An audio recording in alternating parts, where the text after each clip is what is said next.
You know, people could be screaming outside my door. What are you doing in there?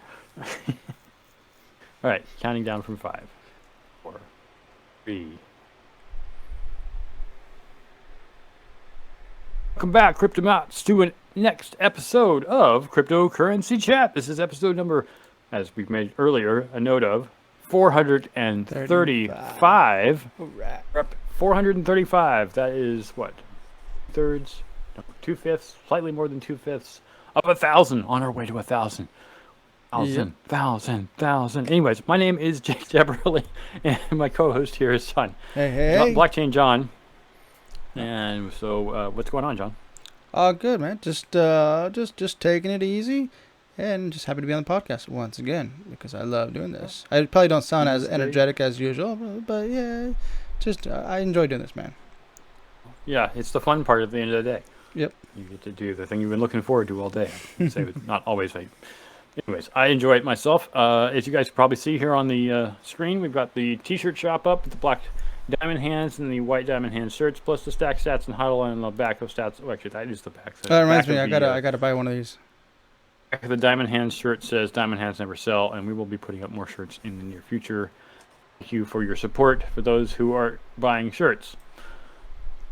Just to get started out before we get to the news, we always do a couple of things. We do the job of the day, and this particular one is a senior account manager with a company called Mythical Games. It is a remote job in the United States, which means if you live anywhere in the continental and probably U.S., Hawaii, and Canada states, you can work for this company. This is them, are Mythical Games, a venture-backed next-generation game technology company at the intersection of video games and economics led by industry veterans. Our goal is to lead the industry with the launch of exceptional video game experiences that leverage distributed ledger technology, while also providing a platform of robust tools that will allow any other game developers to do the same. So kind of trying to make an engine, right, on blockchain. What requirements are there of a senior account manager? 3+ years of business development or similar in the gaming industry, or entertainment industry, basic understanding of blockchain technologies and how they can be applied to games, ability to align a diverse group of internal and external customers, yada, yada, yada. There's a whole lot of things. If you're an account manager, you probably might be interested in this job. I'm sorry I don't have any information as to how much money they're willing to pay you, but I'm sure it's based on experience, as they often say with these jobs. So, senior account manager, Mythical Games, remote, anywhere in the United States. And the quote of the day from one of John's favorite finance guys, Andreas M. Antonopoulos. He says, this isn't about nation states anymore.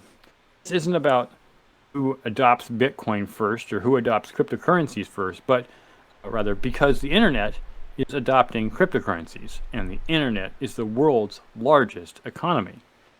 It is the first transnational economy, and it needs a transnational currency. That's for the Internet of Money from Andreas Antonopoulos. Beautiful. Let's get over to the news.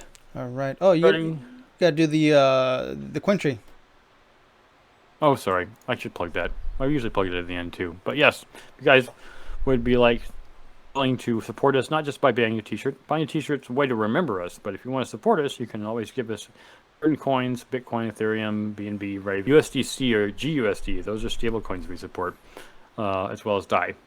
But I also wish if you guys check us out on, coming and joining our Discord. Watch if you're not already watching us on YouTube, and a lot of our people do. A lot of people also listen to us on Anchor and Spotify, which we also, you can see us on Twitter, Twitch, and our favorite, Odyssey, because it's blockchain based. So let's get on to the blockchain news. All right. So first news of the day. Let me exit this out. First news of the day is from Decrypt.co, written by Ryan Ozawa. Bitboy versus Atozi, YouTuber. A to Z. It's A to Z. A to Z. Yes, YouTuber drops publicly filed lawsuit because it went public. YouTube crypto commentator Ben Armstrong, who brands himself as Bitboy Crypto, announced Wednesday that he was dropping his lawsuit against Erling Mengschuel Jr., aka A to Z, because he never intended to be made public. Quote, I guess I didn't understand that my name is now so big that if I file a lawsuit, it will be found and made public, he said in a log to his regular daily live stream. Obviously, if I knew this would have been public, I wouldn't have done it. All federal lawsuits are a matter of public records, of course. Armstrong's suit was a federal case because it involves claimed impacts and losses in excess of $75,000, and because Armstrong and Menschwell lives in different states. Armstrong's legal counsel filed the complaint with jury demand on August 12th in the U.S. District Court of Northern District of Georgia in Atlanta. Quote, we are going to drop the lawsuit 100%, Armstrong said. I'm sorry this became public. I'm sorry that this has been misconstrued. Well, dude, he got caught for just being, okay, let's just go back to the original lawsuit. Do you remember what it was, Jake? No, I don't explicitly. I mean, he just said it was, so he's suing A to Z because of pretty much with his name, messing with Bitboy's brand, right? Calling him a crypto. You're saying it was a lawsuit? It was a defamation lawsuit. It was saying that he was shilling shit coins out there, and if you take some time and look back at Bitboy's videos, he was doing that. That's a fact. So for him to come out and like, oh, yeah, I'm suing you because you're saying these things about me, it's like, oh, now when public's like, oh, no, I'm gonna just withdraw that. I'm not that kind of snitch. Yeah, yeah. I honestly lost. So basically, more it was all Bitboy. Yeah, no, I've already lost respect for the guy, anyways. But yeah, go on. This is one of those news articles that it annoys me. So actually, let me read this part here. This was not about a slapstick lawsuit, he explained, likely referring to a so-called slap lawsuit, which are intended to silence criticism. When someone implies you can be in trouble from the SEC, that is not frivolous. That's a very, very big, serious matter. I do believe I'm probably the most misunderstood person in crypto, Armstrong noted. Sure, buddy. Sure. Misunderstood. Now people feel sorry for him. Because I'm sure, I don't follow him on Twitter, but I'm sure he was smacked left and right from everybody, calling him out on his shilling of shitcoins. It's kind of ironic, I would say, in the sense of him, pulling a lawsuit, realizing his fault. A person who is more of an ass would never have pulled the suit. So it does show he has some shame. Maybe there's hope for him yet. But the fact that he literally did a slap lawsuit against A to Z, so that he could get him to stop talking, is like, dude, this is exactly why you don't do this. And so you're lucky you've got an opportunity to pull the lawsuit and no one still prosecuted you, because A to Z still has every right to kick your teeth in. So legally. Well, let's see what John McAfee says. Let's just move on. McAfee is still alive. Sorry, ex-girlfriend claims in documentary. This article is written by Jason Nelson of Decrypt. In the new Netflix documentary, quote, "Running with the Devil: The Wild World of John McAfee," end quote, filmmakers probe the crypto evangelist. He's not just a crypto guy, but chaotic life and mysterious death, including former girl that he's still alive and living in Texas. I doubt that. The documentary, which premieres August 24th, that would be today, if you haven't already seen it, directed by BAFTA-winning director Charlie Russell, and uses a mixture of raw footage and interviews to examine McAfee's troubled life. Russell says he began conversations with McAfee about a potential documentary after the tech entrepreneur went on the run for tax evasion. Russell says he messaged McAfee and, after providing his credentials, talking with him, was invited to join him and film. Running with the Devil is the finished result. When asked about Herrera's claims that McAfee called her after his death, Russell told Esquire he doesn't know what he thinks and doesn't think Herrera does either. She says it, and then she looks at the camera, and I can't work out whether she thinks it's real or not, he said. So, yeah. She probably just wants him to be alive, and I am making this WTF face right now. Like, really? Yeah, here's Janice McAfee. Oh, how I wish this were true. If John were alive, I'm pretty sure he would not be hiding out in Texas. He wouldn't want to be in the United States. He's wanted for tax fraud, tax Mm-hmm. evasion. He's not going to come back. He didn't want to come back to Texas. There Yeah. might be someone who looks like him. That's not that far-fetched. But yeah, the man can't come back to the United States. He has to. That's the reason he was gone for so long. So I'm just the last little tidbit down here. June 21st, died from apparent suicide while in custody in Spain. It's like, Jeffrey Epstein accidentally died, sort of.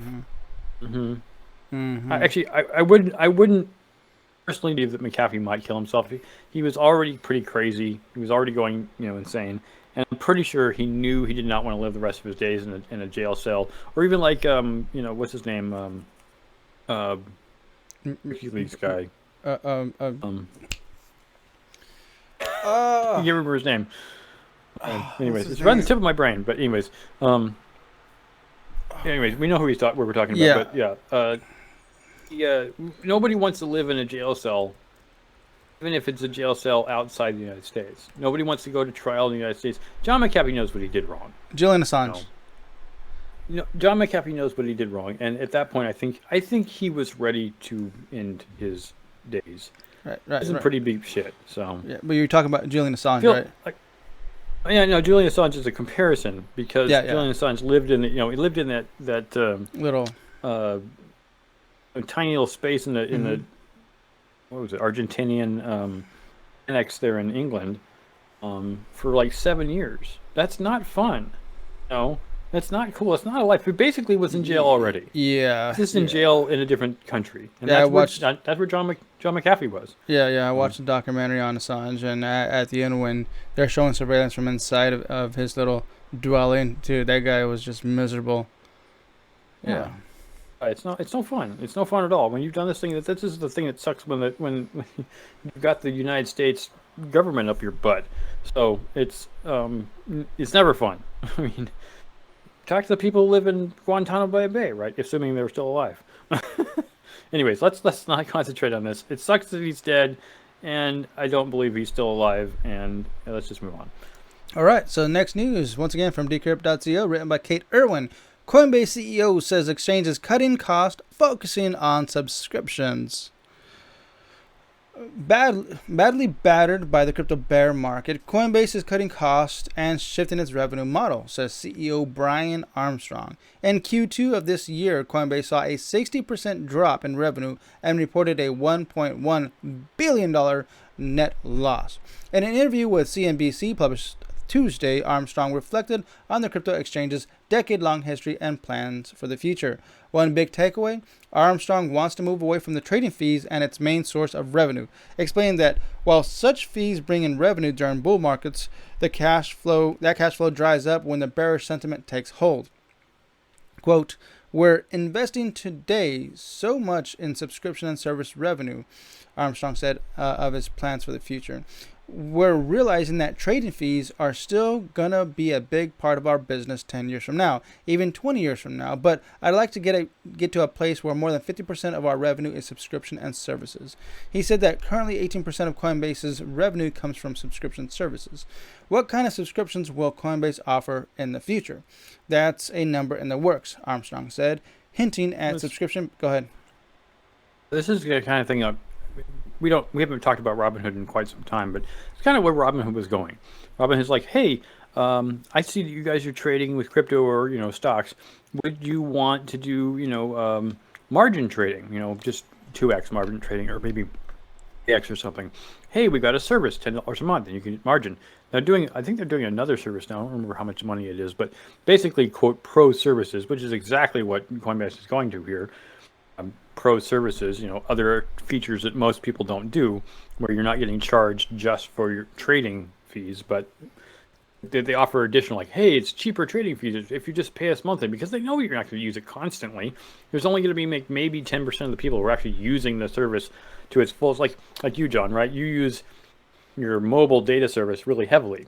Yep. You're one of the 1%ers when it comes to mobile data, but 90% of the people using mobile data service barely go over 5 gigs a month. 100 gigs for me. Yeah, exactly. So you are the person that everyone else is effectively paying for when they're charging them, 40, Hey, 50 hey, bucks a month. hey. Hey, I live in I'm community paying in Roseville. I tell you my how it fair feels. share. The reason they're doing this is that the NASDAQ, okay, they do have a board. They do have investors. They do have a lot of money, right? Let me see if I can find actually how much is in there. No, not. But right now, the current stock is worth $71.48. It's not. I mean, it's up there. I mean, I think for the average would you say that's good for the average person or bad? Currently, Coinbase's global market capitalization is slightly over $16 billion. Wow, wow, Yeah. wow. Got some cash. They do have some revenue. Yeah, it looks like they got $7.84 billion in revenue ready to use that up. 2021's entire annual revenue was 7.8 or almost $8 billion. So Mm-hmm. if they're up to 16 billion and it's only this far into the year, they're doing pretty well for themselves. Yeah. Even though their stock has come down in price. But yeah, exactly. But even though it's coming down, they're going to rebalance with this whole shift of change model with subscriptions. They're gonna come back up from that. So yeah, it is. And I think that's a good way to support yourself. And it's not dumb. It's been done by countless other companies. It's not new. Mm-hmm. If they're going to survive, that's one way they can do it. Yep. So they can stop disappointing SBF. All right, next on to news. the Bored Apes. This is actually kind of neat. I was kind of pleasantly surprised by this Eminems release written by Andrew Hayward on Decrypt. These Bored Apes will melt in your mouth. That sounds disgusting. Eminems releases NFT-inspired candy. Bored Ape Yacht Club owners have used their permissive commercialization rights to turn their Ethereum NFT imagery into everything from apparels to toys, alcohol packaging, and restaurants. Now you can actually eat a few Bored Apes via limited edition M&Ms. Like I said, this is like the Twink Coin thing we were talking about a few weeks back. Candy bar brand Mars today announced that it has signed a deal with Universal Music Group. What? At 10:22 p.m. to create a limited edition M&M based on Kingship, its virtual band made up of Bored Ape Yacht Club and Mutant Ape Yacht Club avatars. Consumers' expectation for what they want for their favorite brands have shifted. At Mars, we know we need to be more innovative than ever with such a culturally famous brand like M&M's, said Mars Weekly Global Vice President Jane Wang in a release. Kingship was revealed last November as a metaverse band, like a rock band, created from NFT owners by investor and entrepreneur Jimmy, or J1MMY, McNeilus. The label at 10:22 p.m., that's not a time, but the name of the company, has created personalities around the Bored Ape illustrations, and it's developing original music for the group. Followed the model set by a popular virtual band, Gorillaz, which will perform concerts in metaverse worlds. That's awesome, dude. So here's I like the Gorillaz. a video of it. I like the Gorillaz too. It's a pretty cool concept for a band. And has also released its own NFT key cards that provide exclusive benefits. It's something that John and I have talked about before. And access to holders. NFT owners were given early access to purchase M&Ms, the M&Ms candy in particular. As part of the deal, Mars has released limited quantities of the branded M&M chocolate candies, which feature images of the Bored Apes and Kingship iconography on them. All told, Mars will sell just 10,000 total packages of the candies between gift boxes and gift jars. Decrypt reach out to UMG representatives for additional details on terms of the deal and how the partnership came together, but we did not hear back. And NFT is, I might read it. We already know Bored Ape Yacht Club. We know what they are. So yeah, I think we should just talk commentary right now on this nutty. Play that video. Just mute the audio. That's really cool, man. And I'm actually gonna play it again here. I'm playing it right now. And that's make it bigger so people can see it. That's great. He's zapping it with his eyes, and it turns into a big-ass pile of M&Ms. Oh, God, that's disgusting. It's just, I still wonder, I mean, maybe they just thought they could make a boatload of money off this, but just don't see. Well, It's. I mean, the twin coins. Go ahead. Sorry, I don't you gonna say under something? I mean I understand why they're doing it just to get a little attention. It's like premium marketing, public marketing, right? But in regards to getting a return on their investment, I don't know. Other than marketing, I think that's the only thing, right? It just feel. Yeah, it does feel like a marketing ploy. It feels like, hey, M&Ms, and people are like, hey, M&Ms, and Yeah, they're like, but the thing is, in regards to Eminems itself, they're not. I mean, Eminems is not making money from the public off of this. oh no, They made no, money no. from Kingship and from what was it 1022, or was it UMG? Yeah, Well, yeah, UMG and M&Ms are the the profiting partners that are bringing themselves into this, but it's obviously just a big marketing ploy. yeah. Like, hey, popular things, UMG, M&Ms, Board Ape Yacht Club, everybody's in the mix, right? Hey, big stuff. So guess what? And so yeah, it's a promotional deal. Now I'm gonna be on the lookout for Board Ape Eminems. Yeah, it's gonna be interesting to see if anyone puts them up on eBay to sell for like $100,000 or something. Look, Yeah, I got one of the bags, and yeah. I they're wonder only how much those making so twin many of coins them. are now, man. They're probably No, no kidding. I was, it's also a limited run there too, and we also already know that the Twinkies themselves last forever, so you Oh probably God, couldn't yeah. pass them off. So All right. yeah, I think you Uh, and I looked them up on eBay, and I think I yeah. found a box for like $15 or Yeah, something. I tried looking locally at several WalMarts around it because there was exclusively a Walmart deal. So I went to a bunch of WalMarts and didn't find anything locally here. Unfortunately, there was a bunch of other like limited edition stuff. I'm like, I don't want this. I don't care if this is limited edition. I want twin coins. That's what I want. I want twin coins too, but whatever. All right. All right. We got a news article from CryptoPotato, written by Jordan Lionchev. Celsius responds to KeyFi lawsuit with one of its own. Earlier this summer, KeyFi, a staking software firm and former partner of the platform, sued Celsius for mismanagement of customer deposits, fraud, and failure to honor an agreement between the two parties. To date, this case has not yet been resolved by the court. However, in an interesting turn of events, the crypto lender has responded with a lawsuit of its own, accusing KeyFi of using Celsius funds for unauthorized business dealings, outright theft, and gross incompetence. The return lawsuit also claims the business relationship between the two former parties began in 2020 when Jason Stone, the CEO of KeyFi, allegedly represented himself as a pioneer in coin staking and DeFi in a bid to gain access to Celsius funds. However, things went south pretty quickly, according to the crypto lender. Quote, unfortunately, defendants Stone and KeyFi, Stone's majority-owned corporate vehicle, proved themselves incapable of deploying coins profitability and appear to have lost thousands of Celsius coins through their gross mismanagement. But the defendants were not just incompetent, they also were thieves. Wow, that's a big punch. Yeah. According to Celsius, millions of dollars worth of the company's assets were misappropriated by KeyFi and processed through Tornado Cash in order to obfuscate future dealings with those funds. When asked about the usage of Celsius funds, KeyFi purportedly refused to accurately report on their business dealings, opening up the firm to unforeseen liabilities. Furthermore, the document indicates that KeyFi appears to have promised Celsius the return of all funds, plus the latter's share of the profits. Amicably. How do you say it? Amicably. Huh? Amicably. Amicably. Got it. Amicably. A promise that did not come to fruition. The risky investment hinted at include, but are not limited to, NFTs, which KeyFi was forbidden to acquire using Celsius assets. In the lawsuit filed by Celsius and Celsius KeyFi LLC, a subsidiary created due to the collaboration between the two former parties, a key complaint in the use of Celsius funds that were to be deployed in DeFi and staking ventures. These assets were meant to purchase hundreds of NFTs belonging to collections such as CryptoPunks and Bull Run Babes, among others. The document suggests that the purchases were sanctioned by KeyFi leadership in spite of the agreement between the parties that forbade the use of Celsius assets to acquire NFTs.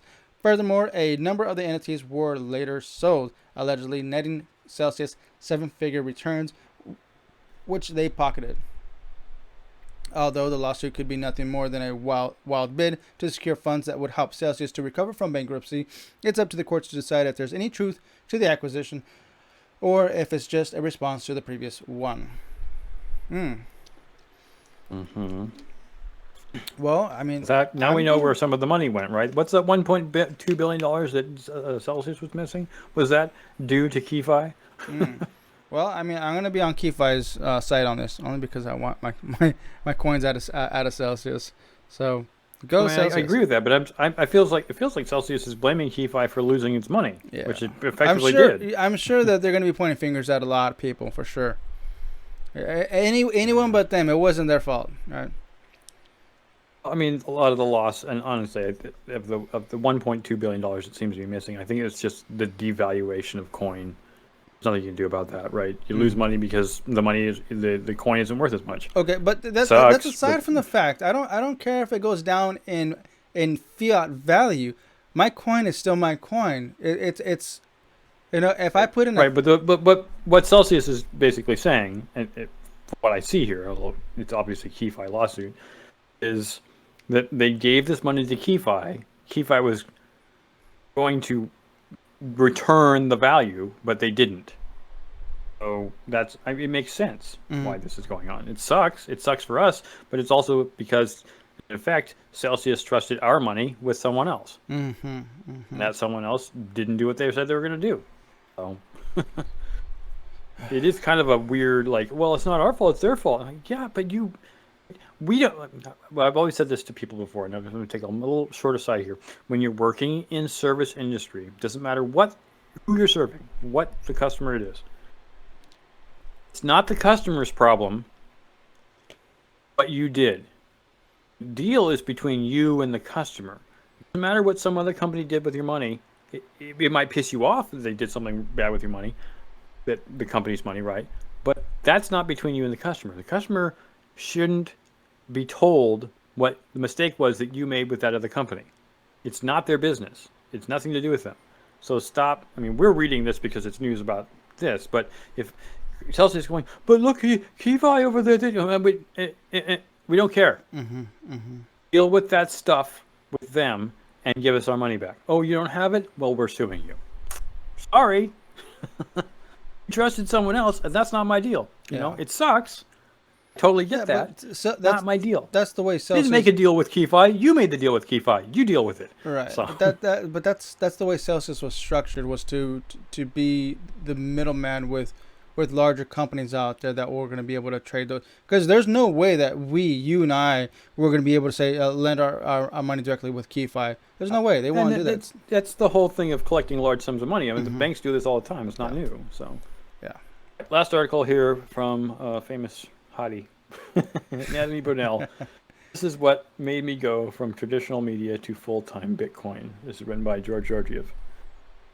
NATALIE Brunell is one of the most well-known women in the crypto industry. With a background in traditional journalism, she currently hosts Coin Stories podcast, featuring some of the leading voices in both Bitcoin and economics. Brunell is a Polish-born and, together with her family, immigrated to the U.S. when she was 5.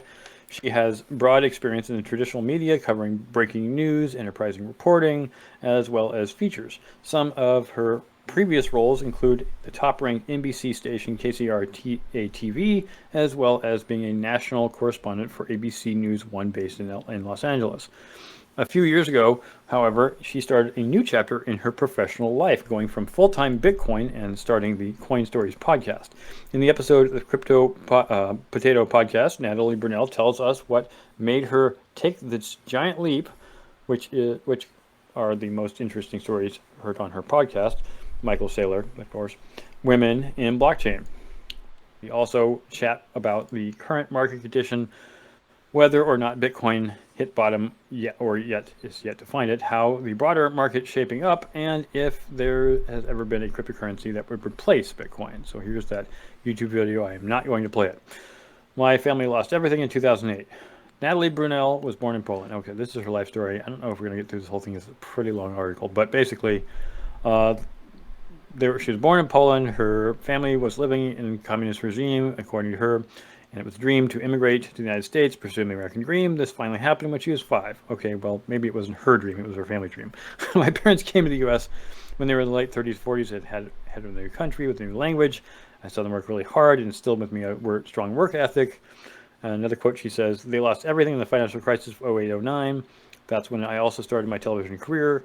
when the recession was really underway. I looked at what had happened to my parents and already wondered, how did it happen? I didn't understand how they're good people. They pay their taxes. They play by the rules and still lost everything. She shared this back in 2017 when she heard about Bitcoin. She didn't go down the rabbit hole until a couple of years later. In any case, it was Bitcoin that helped her understand that problems exist in the financial system. Good, man. That's very big picture of her, green eyes, brown hair. I applaud her for that. The quote. I guess what I would say is that I had this predisposition for appreciating Bitcoin because of my family's journey and what they went through in the financial crisis. But then I also spent 10 years interviewing people in different countries who were suffering from a lot of things that impact global societies: growing poverty, the wealth disparity, rising cost of education, and living in civil unrest. And she realized after learning the Bitcoin, connecting the dots, these things happen because our money is so broken. That's a quote. Realizing that now there's a potential fix through technology, that's how her passion project started, something she has managed to make a career out of. And so this basically leads to women blockchain. One thing that many people talk about recently is the gender gap in the crypto industry. The fact that there are far more men involved in the industry than women. Here's another quote. There's a huge gender gap when it comes to men and women in this space. You'd be blind to not see it when you go to an event. I think that's pretty clear. When I go to Bitcoin conferences, it's 90% men and a couple of women. But it's growing, and Alyssa was probably there when she was there. More and more women are coming. I think that women in general are very community driven, and we like to learn from and socialize with other women. I think we need women to look up to. I want to service that resource for women because I was there and once too, and because I was there once too, and because sometimes the space can be overwhelming and intimidating when a bunch of guys tell you, and you feel like you're not reflected in the audience. So I completely understand that. It's a very male-dominated and kind of Wild Westy kind of thing. It is. It is. It's one of those things that even we noticed on the podcast of interviewing people. The majority of our interviews are with guys, with men, right? We've had a few women, but that's very rare to have on the podcast. It's so difficult to reach out to women that are very proactive and willing to come up and just talk on the podcast publicly about their experience in crypto. It's extremely difficult, So I want to see more women, of course, a lot more women in crypto. But not only that, I want to see more diversification with people of all races, from people from all the nations all around the world. I want to see everybody getting into crypto, period. That's the world I want to see. I want people to understand what blockchain brings to the future of our sovereignty. No, it's not just for. You're what, Latino background. I'm definitely a white man. I think you can tell by my icon. But yeah, it seems Caucasian male dominated industry, although there are plenty of other races involved in this. Absolutely. Yeah, all races, all creeds, all genders, gender identities are welcome in crypto. Oh, with that, we should probably wrap up this episode. But thank you for listening to the end and us talking about Natalie Brunell. We kind of left her at the end. Yep. We're not trying to put her at the end. It's just there was a lot more crazy news at the beginning of the episode. If you'd like to support the channel, as we appreciate you would. Whoa. Just one more thing. We do have Twitter Spaces coming up on Tuesdays. So from here to right. My bad. From here on forward, we're going to be doing Twitter Spaces at 7 p.m. Pacific Standard Time. Come join us, Twitter Spaces. We do have our Twitter link in the coin tree. So come hang out with us, chit chat. We're all there. It's a fun time. Or if you can't make it and want to just watch the video, it's on our YouTube channel. So there it is. All right. Our conversations will be up on the channel. So yeah, as we say at the end, check out our coin tree, check out our t-shirts for sale and any other swag we have up. And stack sats and hodl. Adios.